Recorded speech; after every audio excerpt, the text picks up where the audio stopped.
Paano naman tayo makaka-earn dito sa ating TikTok shop? Okay, we can earn in TikTok shop by uploading our video and adding a yellow basket. And how to do that, punta muna tayo sa ating TikTok app at ito nga na-open ko na and tap natin itong icon na plus para gumawa ng bagong video or record or upload video. So, click mo itong plus, then click mo itong kung anong gusto mong i-upload. I-click mo lamang yan kung anong gusto mong i-upload na Hindi pa product rin ba kapag kayo gumawa nakahanap ka ng ng bag? video. Siyempre, pasok ka na naman. Ayan, lagyan Kailangan mo ng mga caption. Kung gusto mo, pwede mo lagyan ng text. Pwede mo lagyan ng mga keyword. Once okay na yan, click mo ito, arrow, and ayan, lagyan mo na ng description kung anong gusto mo description. Then, lagyan mo ng add link and product. Dito sa product, pwede ka maghanap for example kung ano yung sa video mo, pwede mo siyang i-research dito. Search product ka, for example, bag, ayan. And pwede mo na yan siyang i-add. And once add, for example, add, then after adding, i-click mo yung add, ayan, pag i-post mo yan, so ito na yung magiging itsura niya. Once pinost mo siya, hindi pa rin ba kayo nakahanap mapupunta ng na siya bag? dito sa iyong account.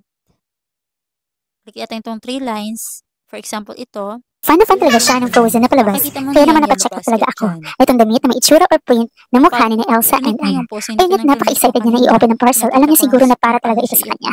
This is And 3 to once 4 years uploaded, old, ito kaya na yung naman malaki pa magiging sa kanya, itsura niya. pero ayun na nga, sinuot niya na. And At once tuwang-tuwa, binigyan ng matagal na nga buyers, itong gamitan. Importante, earn masaya ang anak ko. 8.42 per At sale. thank you Yung seller sale sa na magandang ito, damit. mapupunta yan At sa nagustuhan ko ito commission kasi mo. hindi mainit ang tela.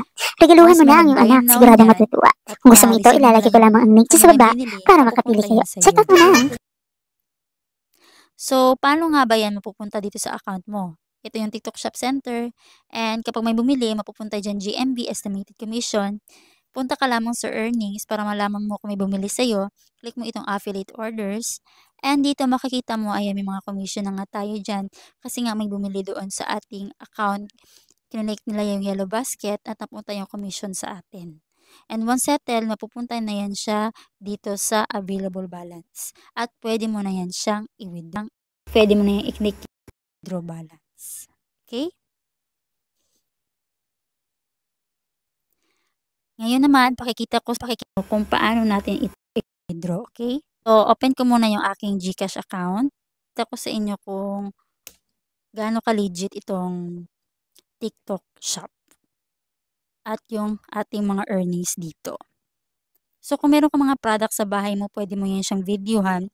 Then, hanapin mo lang yung product link doon sa product marketplace. For example, dito product marketplace. Ayan, for example, may bag ka dyan na ganyan at gusto mong gawa ng video. Click mo lang itong arrow up and click mo itong add to showcase. Once added to showcase, pwede mo na yan siyang gawa ng video.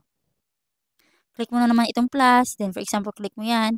Then, for example, may product ka na videohan mo na. Sample lang ito ha.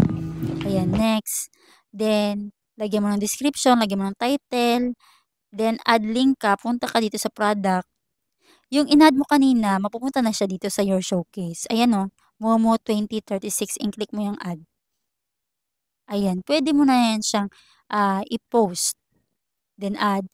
Then, once posted, ayan, mapupunta na siya dito sa profile mo at magkakaroon na siya ng yellow basket. And once may bumili dyan, mapupunta sa yung commission. Okay? So, ngayon pakikita ko sa inyo yung amount, yung laman ng aking GCash. So, ito yung laman ng ating GCash. Ayan, meron siyang 1,887. Ngayon, i-withdraw na natin. So, balik tayo dun sa TikTok shop natin. So, baby, then, profile. Then, TikTok shop center. Then, earnings. Then, withdraw balance. Withdraw balance. Ayan. Lagay ko agad withdraw all.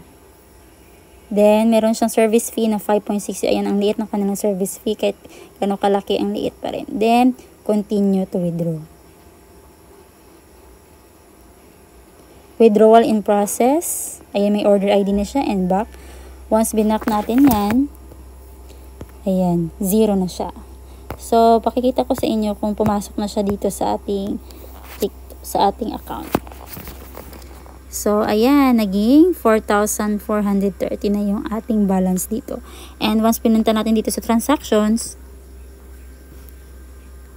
ayan, you have received, ayan, 2,543, diba? Ang bilis. Ilang minuto lang, ayan, agad pumasok na kaagad yung ating withdrawal sa ating TikTok shop at napunta na dito sa ating mga GCash account. So, ganun naman kadaling mag-earn dito sa TikTok. Kaya kung meron kayong mga video or meron kayong mga product dyan sa bahay nyo, gawa nyo na ng video, uploadan nyo na. At, syempre, kailangan nyo na magkaroon ng account dito sa TikTok and magiging eligible. Ayan, papapa-out ko yung mga requirements paano maging eligible dito sa ating TikTok shop. Ayan, kaya magandang kitaan na naman ito. And legit na legit, wala kang ilalabas na puhunan. Ayan, magvi-video lamang kayo at mag-a-add ng product. Kaya kung gusto nyo kumita sa TikTok, start nyo na hanggang ngayon. Now na. Ayan, naman nakatulong sa inyong video nito. For more videos, please click the subscribe button and hit the notification bell para lagi kayong updated sa ating mga bagong uploads. Again, this is Dat and thank you for watching.